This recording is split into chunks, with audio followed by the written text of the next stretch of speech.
Hi friends, welcome to Pinko Pink channel. இன்னைக்கு என்ன video பார்க்க போறோம்னா Whirlpool வாஷிங் மிஷினோட செட்டிங்ஸ் பத்தி தாங்க பார்க்க போறோம். இந்த வாஷிங் மிஷின் வாங்கி 3 வருஷம் ஆகுது. இந்த மெஷின் வாங்கின புதுசுல இந்த மாடலோட செட்டிங்ஸ் பத்தி நான் சொல்லியிருப்பேன். இந்த மாடல் வாஷிங் மிஷின் வச்சிருக்க ஒரு சப்ஸ்கிரைபர் கேட்டதுனால அவங்களுக்காக இந்த செட்டிங்ஸ் பத்தின வீடியோவை இன்னும் கூட டீடைலா சொல்ல இருக்கேன். ஸோ வீடியோவை ஸ்கிப் பண்ணாம பாருங்க. இந்த மாடல் யாராவது வச்சிருக்கீங்கன்னா இந்த செட்டிங்ஸ் பத்தின இன்ஃபர்மேஷன் உங்களுக்கு ரொம்பவே யூஸ்ஃபுல்லாக இருக்கும். ஸோ வாங்க வீடியோக்குள்ளே போகலாம். இந்த மாடல் வாஷிங் மிஷின் நான் வாங்கினதில் ப்ளஸ் அண்ட் மைனஸ் ரெண்டுமே இருக்குங்க. எந்த ஒரு பொருளும் நம்ம வாங்குகிற புதுசில் ஒன்றும் தெரியாது. பட் அதை யூஸ் பண்ணும் போது தான் நமக்கு அதில் இருக்கிற ப்ளஸ் அண்ட் மைனஸ் எல்லாமே தெரிய வரும். ஸோ இந்த வாஷிங் மிஷினை பொறுத்த வரைக்கும் இதில் இன்பில்டாகவே ஹீட்டர் இருக்குது. ஸோ அதனால தான் மெயினாக நான் இதை செலக்ட் பண்ணி வாங்கினேன். அடுத்ததாக இதில் ஒரு ப்ளஸ் என்னென்னு பார்த்தீங்கன்னா, டெய்லியும் நம்ம அந்த ஃபில்டரை க்ளீன் பண்ணணுன்ற அவசியம் இல்லை. மற்ற எல்லா வாஷிங் மிஷின்லையும் சைடில் ஃபில்டர் இருக்கும். பட் இதில் ஃபில்டர் ஒன்றும் கிடையவே கிடையாது. நம்ம துணியெல்லாம் துவைச்சி அந்த அழுக்கு தண்ணி போகிற அவுட்லெட்லேயே பார்த்திங்கன்னா அழுக்கு எல்லாமே போயிடும். ஸோ டெய்லி க்ளீன் பண்ணணுன்ற அவசியம் இல்லை. இந்த மாடல் வாஷிங் மிஷினில் P1லேருந்து P12 வரைக்கும் பார்த்திங்கன்னா ப்ரோக்ராம் இருக்குது. அதன்படி நம்ம இதில் துணிகளை துவைச்சிக்கலாம். இந்த ப்ரோக்ராம் எல்லாமே ஆட்டோமேட்டிக்காக மிஷினில் செட் பண்ணி வச்சுருக்கிறது. நம்மளால் எதையும் மாற்ற முடியாது.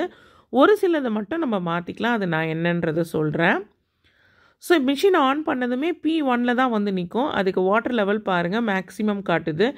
இந்த மாதிரி மேக்ஸிமம் காட்டுறப்போ நம்ம வாட்டர் லெவலில் பார்த்திங்கன்னா சேஞ்ச் பண்ணிக்கலாம். ஹாட் வாட்டர் வேணுமா இல்லை வார்ம் வாட்டர் வேணுமான்றதையும் செலக்ட் பண்ணிக்கலாம். அடுத்ததாக P2 பாருங்கள். P2 செலக்ட் பண்ணதும் ஆட்டோவில் காட்டுது. இந்த மாதிரி ஆட்டோன்னு எங்கெல்லாம் காட்டுதோ அங்கே வாட்டர் லெவலை நம்ம செலக்ட் பண்ணிக்கலாம். ஹாட் வாட்டரையும் நம்மளால் செலக்ட் பண்ணிக்க முடியும். இந்த மாதிரி ஒவ்வொரு ஆப்ஷனுக்கும் பார்த்திங்கன்னா வாட்டர் லெவல், அதுக்கப்புறம் ஹாட் வாட்டர், இது ரெண்டுமே சேஞ்ச் ஆகும். இப்போ பாருங்கள், P3 செலக்ட் பண்ணியிருக்கேன். இது டெலிகேட் ஃபங்க்ஷனுக்கு போடுற ட்ரெஸ்ஸாக இருக்கட்டும், இல்லை ரொம்ப சாஃப்டான ட்ரெஸ்ஸஸ் அதெல்லாமே பார்த்திங்கன்னா நம்ம இதில் துவைச்சிக்கலாம். இதுக்கு வாட்டர் லெவல் ஹையில் காட்டுது. அடுத்ததாக P4 பார்த்திங்கன்னா வெள்ளை துணிகளை துவைக்கிறதுக்கான ஆப்ஷன். இதில் பாருங்கள், வாட்டர் லெவல் லோவில் காட்டுது. இதில் நம்மளால் வாட்டர் லெவலை சேஞ்ச் பண்ணவே முடியாது. ஸோ லோவில் காட்டுறப்போ 1/4 ட்ரம்மு தான் தண்ணி நமக்கு அதில் பிடிக்கும். ஸோ அப்போ ஒரு 3 ட்ரெஸ்ஸு 4 ட்ரெஸ் தான் துவைக்க முடியும். நம்ம நிறைய ட்ரெஸ்ஸு சேர்த்து வச்சு இதில் துவைக்க முடியாது. ஸோ இந்த மாதிரி ஒரு சில செட்டிங்ஸ்னால் நான் ரெகுலராக P1 தாங்க செலக்ட் பண்ணி வாஷ் பண்ணுவேன். அது என்னன்றதை நான் இன்னும் கூட டீட்டெயிலாக சொல்கிறேன் பாருங்கள்.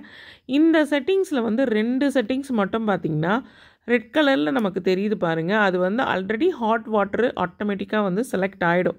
நம்ம செலக்ட் பண்ணவே வேண்டியதில்லை. அந்த P5 P6 செலக்ட் பண்ணால் ஹாட் வாட்டரில் தான் போய் நிற்கும். நம்மளால் வார்ம் வாட்டர் செலக்ட் பண்ண முடியாது. ஸோ அதனால தான் நான் எப்போவுமே P1 செலக்ட் பண்ணியே துணிகளை வாஷ் பண்ணுவேன். ஸோ அதில் நமக்கு ஆப்ஷன் ஈஸியாக மாற்றிக்கலாம். P10, 11, 12 இது 3 ஆப்ஷனுமே ரொம்ப முக்கியமானது.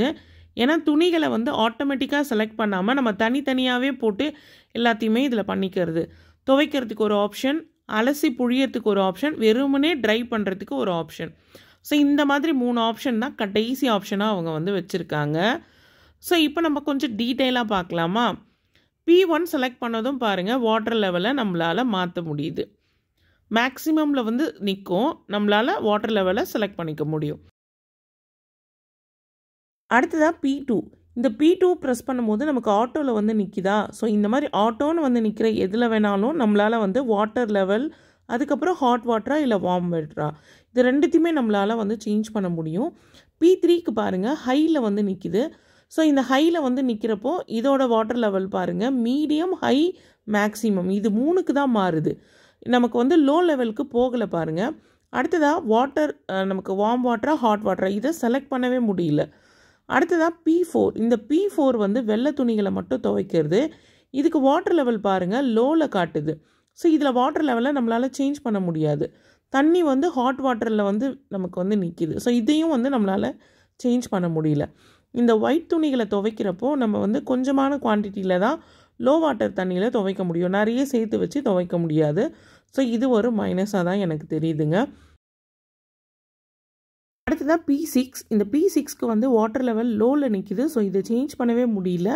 வாட்டர் பார்த்திங்கன்னா ஜெம்ஃப்ரீயில் நிற்கிது. ஜெம்ஃப்ரீன்றது நார்மல் ஹாட் வாட்டர் இல்லாமல் இன்னும் கூட தண்ணி சூடு அதிகமாகவே இருக்கும். ஸோ அதையும் நம்மளால் சேஞ்ச் பண்ண முடியல. P7க்கு மேக்ஸிமம் வந்து நிற்கிது பாருங்கள். அதுக்கு வந்து வார்ம் வாட்டரில் வந்து நிற்கிது. ஸோ அதையும் நம்மளால் சேஞ்ச் பண்ண முடியல. இந்த மாதிரி ஒவ்வொரு செட்டிங்ஸ்க்கும் வந்து பார்த்திங்கன்னா வாட்டர் லெவல் சேஞ்ச் ஆகுது, வாட்டரும் வந்து பார்த்திங்கன்னா சேஞ்ச் ஆகுது. ஹாட் வாட்டர், வார்ம் வாட்டர் இந்த மாதிரி சேஞ்ச் ஆகிட்டே இருக்கா.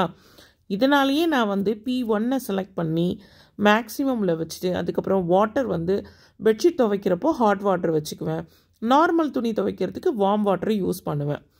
அடுத்ததாக இந்த வாஷிங் மிஷினில் இருக்கிற மைனஸ் இன்னொன்று வந்து பார்த்திங்கன்னா டப் க்ளீன் பண்ணுறதுக்கு ஆப்ஷன் தனியாக இந்த மிஷினில் கொடுக்கலங்க. நம்ம P1 செலக்ட் பண்ணி நம்ம அப்படியே அதில் டப் க்ளீன் பண்ண வேண்டியது தான். ஸோ இது ஒரு மைனஸ் இந்த மிஷினில். அடுத்ததாக இந்த மிஷினில் சாஃப்ட்னரான இந்த கம்ஃபர்ட் அதெல்லாம் ஊற்றுறதுக்கான ஸ்பேஸ் எங்கே இருக்குன்னு எனக்கு தெரியலங்க. நான் வந்து லிக்விடே வந்து டைரெக்டாக மிஷினில் தான் ஊற்றுவேன். ஸோ சாஃப்ட்னர் வந்து நான் ஊற்றுறதே இல்லை.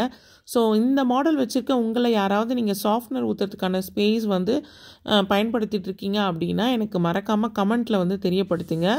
ஸோ அவ்வளோதான் ஃப்ரெண்ட்ஸ், இந்த வீடியோ இதோட முடியுது. இந்த வீடியோ உங்கள் எல்லாருக்குமே பிடிச்சிக்கும்னு நினைக்கிறேன். வீடியோ பிடிச்சிருந்தா வீடியோக்கு ஒரு லைக் கொடுங்க. நீங்கள் இப்போ தான் ஃபர்ஸ்ட் டைம் என் சேனலுக்கு வந்திருக்கீங்கன்னா மறக்காமல் பிங்கோ பிங்க் சேனலை சப்ஸ்கிரைப் பண்ணுங்கள். நெக்ஸ்ட் வீடியோவில் பார்க்கலாம் ஃப்ரெண்ட்ஸ்.